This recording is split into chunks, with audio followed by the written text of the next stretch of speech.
हक अल्लाह, हक हक साईं, हक हक अल्लाह, हक हक साईं, हक।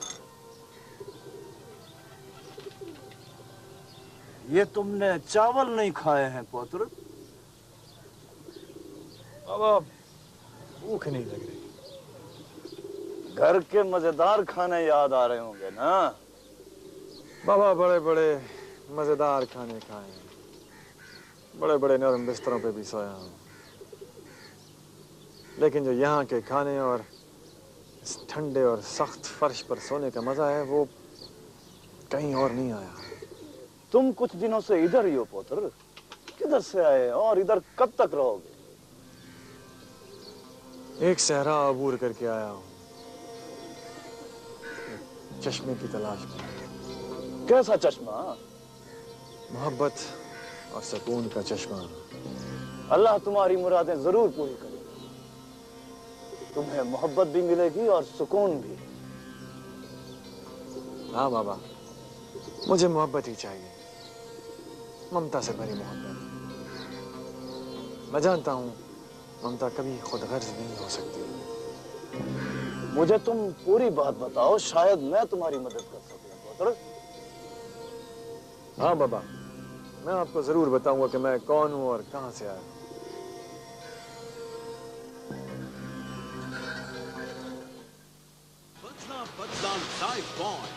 हालांकि हैदर के पास इतना पैसा है, न जाने मंजूर को क्या हो गया है। बाबा साईं, यही बात तो मैं उसको बोलती हूँ, तुम मुझसे झगड़ा करता है। तो बेटे इसका हल क्या है? मुझे तो कुछ समझ नहीं आ रहा। न जाने क्या बनेगा। चाचा सिंह, अस्सलाम वालेकुम। वालेकुम सलाम। कैसे हो बेटा? चाचा, नूरी बहुत बीमार है। मैं नूरी की मां को लेने आया हूं। बैठो बेटा, बैठो।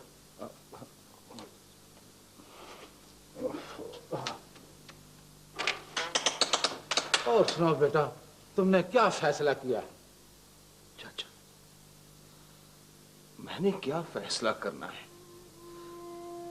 सोचना तो आपने है कि आप अपनी बेटी और नवासी की जिंदगी बर्बाद होने से कैसे बचा सकते हैं। मुझ पर बिरादरी का बड़ा दबाव है। अब तू ही बता, मैं बिरादरी को कैसे छोड़ दूं?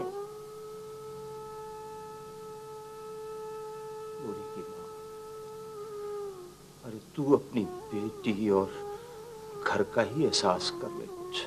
अब मेरे बाबा साईं के सामने कैसे आराम से बात कर रहे हो?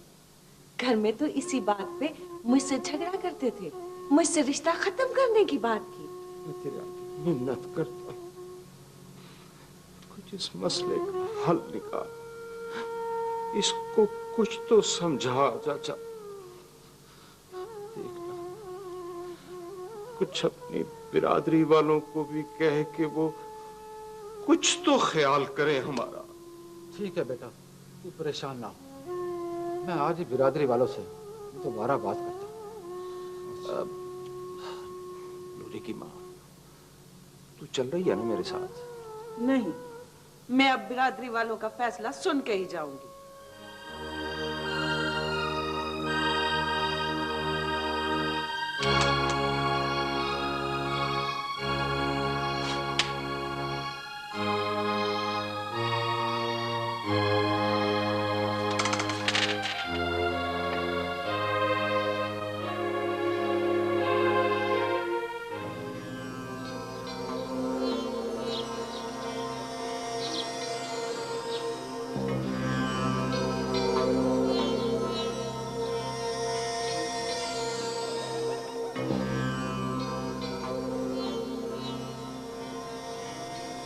पुत्र, तुम्हें माँ बहुत याद आ रही है? हाँ बाबा जी, याद तो बहुत आती है, अभी भी आ रही है। मुझे यकीन है वो तुम्हें जरूर मिलेगी। इंशाअल्लाह। यहाँ एक औरत आती है, वो मुझसे अपने बेटे के लिए दुआ कराती है। मुझे यकीन है कि वो तुम्हारी ही माँ है। कहाँ है वो बाबा जी? वो यहाँ कब आती है? कभी तो महीने में एक बार और कभी कई कई महीने गुजर जाते। क्या पता, शायद वो मेरी माँ ही हो। बाबा जी, मैं उसके मिलने तक यहीं रहना चाहता हूँ। क्या मैं यहाँ रह सकता हूँ? हाँ पुत्र, क्यों नहीं? अप ओ अप साईं, अप ओ अप।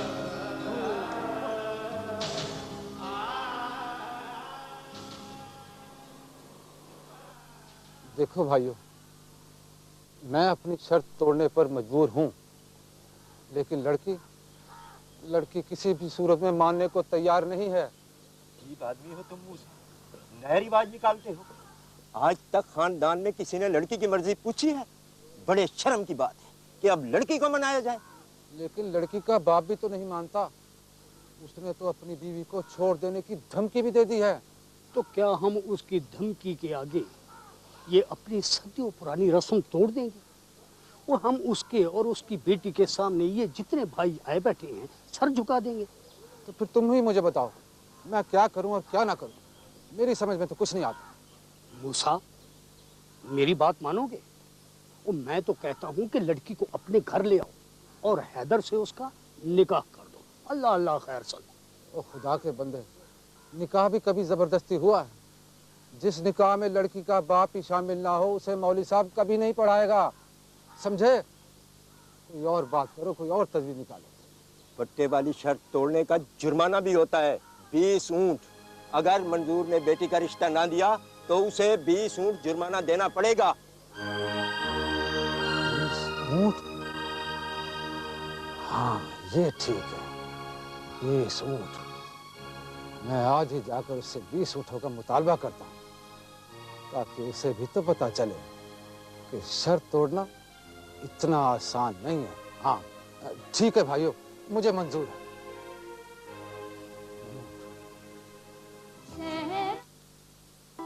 चाहता हूं मैं उसके हर खूबसूरत। डॉक्टर, कोई पेशेंट ही नहीं आया सुबह से।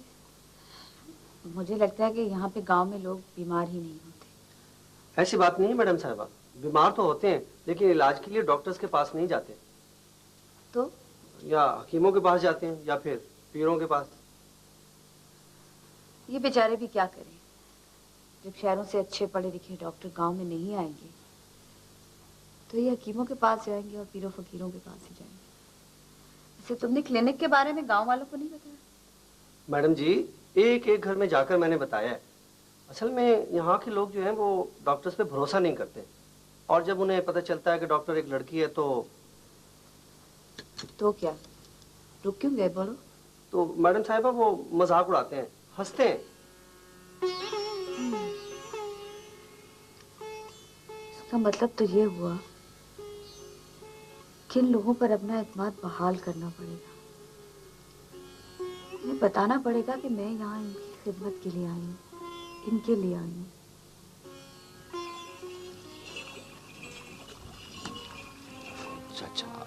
चाचा कैसी बातें कर रहे हैं आप? अरे 20 ऊंट? 20 ऊंट मैं कहां से लाऊंगा? चाचा, तुम्हें तो पता है कि मेरे पास सिर्फ एक ऊंट है, छोटा सा ठप्पे लगाने का कारोबार। मंजूर, बेटी की जिद पूरी करनी है तो 20 ऊंट पैदा करने होंगे।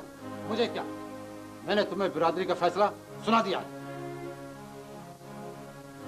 चाचा, नूरी की माँ क्या कहती है? वही जो बिरादरी कहती है। दूसरी सूरत में वो नाराज होकर मेरे घर बैठी रहेगी। और एक बात कान खोल कर सुन लो मंजूर, मैं उसे सारी जिंदगी बिठाकर खिला सकता हूं, अलबत्ता तुम्हें बिरादरी छोड़ देगी।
मुसाक ले लो, रिंडाली कंगी ले लो, कज्जल ले लो, मुसाक ले लो, शीशा ले लो, रिबन ले लो।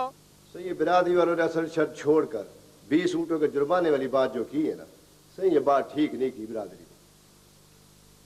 और पता है, मुझे सब कुछ पता है। और सही हमारे साथ तो वैसे भी ये बुरा ही हुआ ना कि 20 ऊँट जुर्माने वाले जो है वो तो नाने और मामे को मिलेंगे नूरी के, हमें क्या मिला सही, हमारे यहाँ से तो रिश्ता भी चला गया।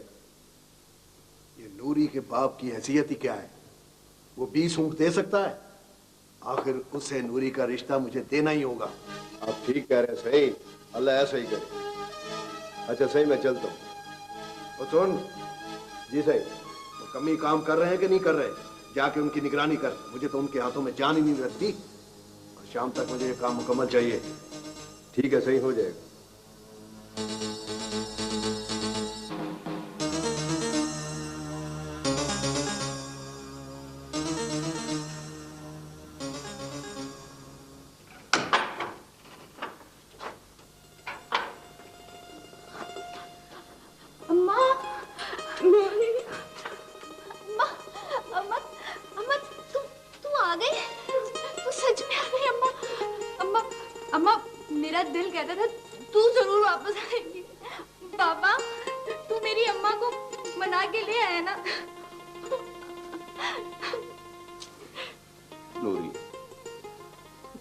जानती तेरी माँ किस तरह मानी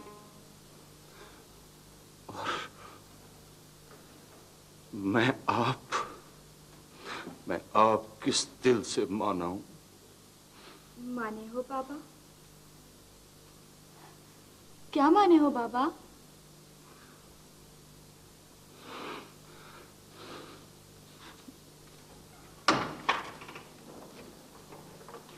अम्मा तू ही बता, बाबा क्या माना है, क्या फैसला हुआ है? नूरी बेटा, तू तो जानती है ना, तेरा बाबा 20 ऊँट देने की हैसियत नहीं रखता, इसीलिए उसे बरादरी की ये शर्त माननी पड़ी। अगली जुमेरात को ना हैदर के घर वाले हमारे घर में दुआए खैर करने आ रहे हैं। हाँ बेटा, देख अल्लाह करेगा तेरी किस्मत का ये फैसला बहुत अच्छा होगा। तू बड़े घर में जाएगी, जिम्मेदार नहीं बनेगी, राज करेगी, राज। हाँ मेरी बच्ची, तू राज करेगी।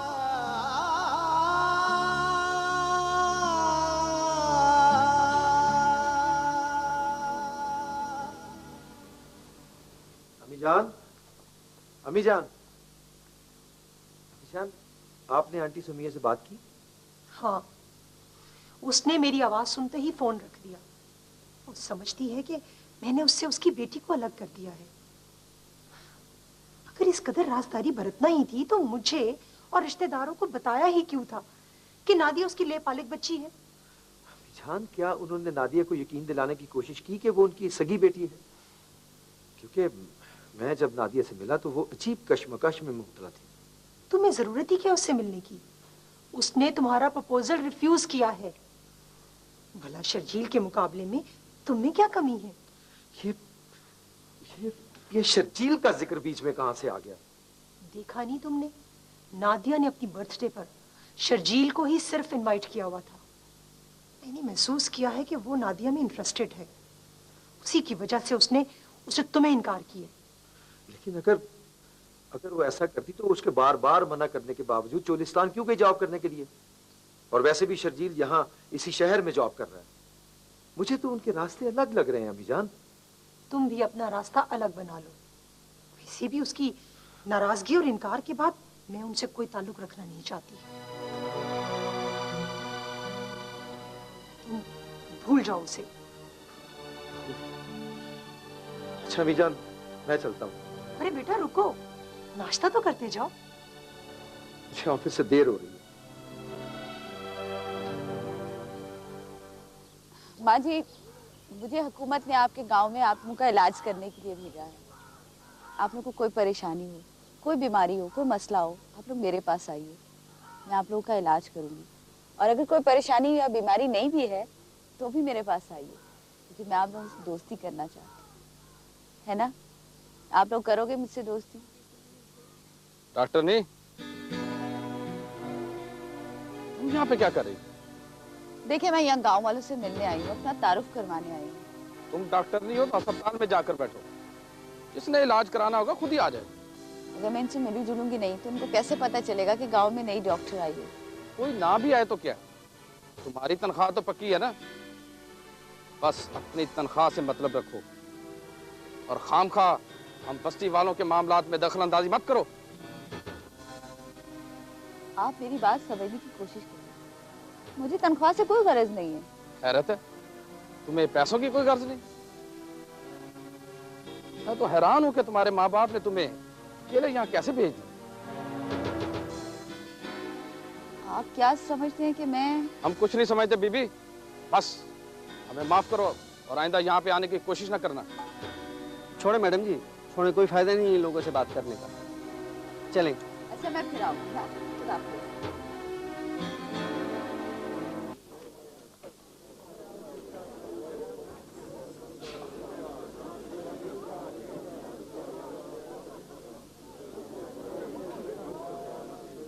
ठीक है, हो जाएगा इंशाल्लाह। Thank you, thank you. Doctor Sharjeel, अस्सलाम वालेकुम। अस्सलाम वालेकुम, कैसे आप? बैठिए प्लीज। बहुत अच्छा हॉस्पिटल और खूबसूरत ऑफिस है आपका। Thank you so much. आप बताइए, आप कैसे हैं? तबीयत कुछ ठीक नहीं रहती, बीपी हाई रहने लगा है। अब क्यों, सब खैरियत तो है ना? कोई टेंशन तो नहीं है आपको? पहले तो नहीं थी, लेकिन अब रहने लगी है। अब चलें, कोई बात नहीं, आपका चेकअप कर लेंगे। नादिया की बताइए, कैसी है? गांव में कोई उसके प्रॉब्लम तो नहीं चल रहा? इस बारे में तो आपको ज्यादा पता होना चाहिए, क्योंकि वो अपने प्रॉब्लम्स आपके साथ ही शेयर करती है। वो तो ठीक है, लेकिन आपकी तो कजन है वो, और आप लोगों का तो काफी मिलना जुलना है घर में। हाँ, मिलना जुलना पहले था, लेकिन अब नहीं रहा, जब से उसने मेरा प्रपोजल रिफ्यूज किया। प्रपोजल रिफ्यूज किया? क्यों? इस बारे में भी आपको ज्यादा पता होना चाहिए। मुझे आतिफ साहब, मैं कुछ समझा नहीं आपकी बात। मेरी मम्मी का ख्याल है कि उसने आपकी वजह से मुझे रिफ्यूज किया है, और मेरा ख्याल है कि अब आपको उसके घर अपना प्रपोजल भेजना चाहिए। उसकी मामा उसकी शादी के लिए बहुत परेशान है। मैं, देखिए, मेरा फिलहाल ऐसा कोई इरादा नहीं है। मैं, अगर आप उसके बारे में ऐसा नहीं सोचते तो उसे क्लियर कर दें, ताकि वो मेरे बारे में संजीदगी से सोच सके।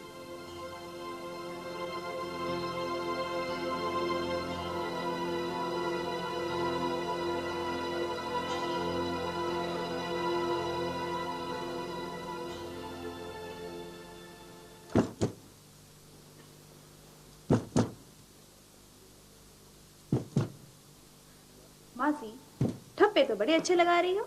अच्छा, तुझे पसंद आया? हाँ मासी।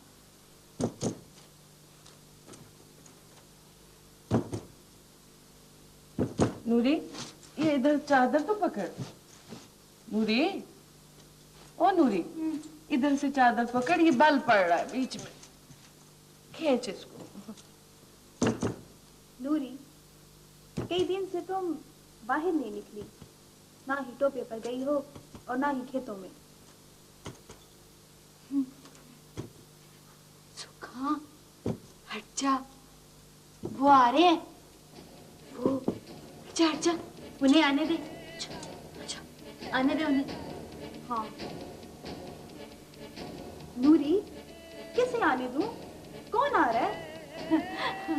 अम्मा, इसे नहीं पता? सुखा, वो ऊपर से आ रहे हैं, टीलों से आ रहे हैं। आने दे, आने दे। अच्छा अच्छा अच्छा, इधर बैठेंगे पास। मासी, नूरी कैसी बातें कर रही है? तू जरा नूरी का ख्याल रख, मैं इसके लिए पानी लेके आती हूँ। मैं अभी आती हूँ। नूरी, क्या हो गया तुझे? हो गया, जो होना था वो तो हो गया, जो होना है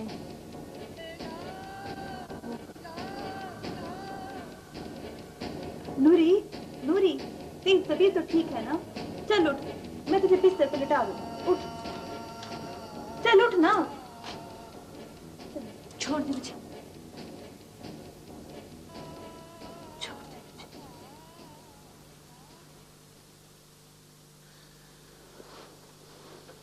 बाबा सिंह, क्या सोच रहे हैं? अब आपकी तबीयत कैसी है? लगता है आहिस्ता आहिस्ता जान निकल रही है मेरे बूढ़े वजूद से, लेकिन हमाद को देखूंगा तो जिंदगी लौट आएगी। उसकी जेब में पड़े हुए पैसे जब खत्म हो जाएंगे ना, तो वो लौट आएगा। आप परेशान ना हो उसके।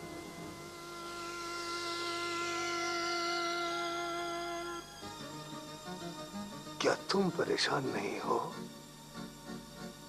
कैसे बाप हो तुम?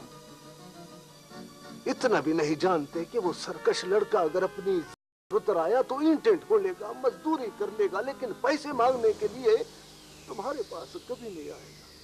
बाबा, उसे सरकश भी आपके लाड प्यार ने बनाया है। मेरे लाड प्यार ने या तुम्हारी सख्ती ने? तुमने उसके जज्बात को समझने की कोशिश ही नहीं की। तुमने उसे मां के प्यार के लिए तरसाया, और जब उसके अपने दिल में मोहब्बत का फूल खिला तो तुमने वो फूल भी नोचने की कोशिश की। किस कदर एहस हो तुम मंसूर। तो आप क्या चाहते हैं बाबा? एक मामूली ठप्पे वाले की बेटी को अपनी नूह बना के ले आओ? ठप्पे वाले की बेटी? याद करो मंसूर, 25-26 साल पहले जब तुमने समिया से पसंद का इजहार किया तो मैं भी अपने इकलौते बेटे के लिए बराबर के जमींदार की बेटी लाना चाहता था, लेकिन मैंने तुम्हारी ख्वाहिश मानी, क्योंकि मैं तुमसे मोहब्बत करता था।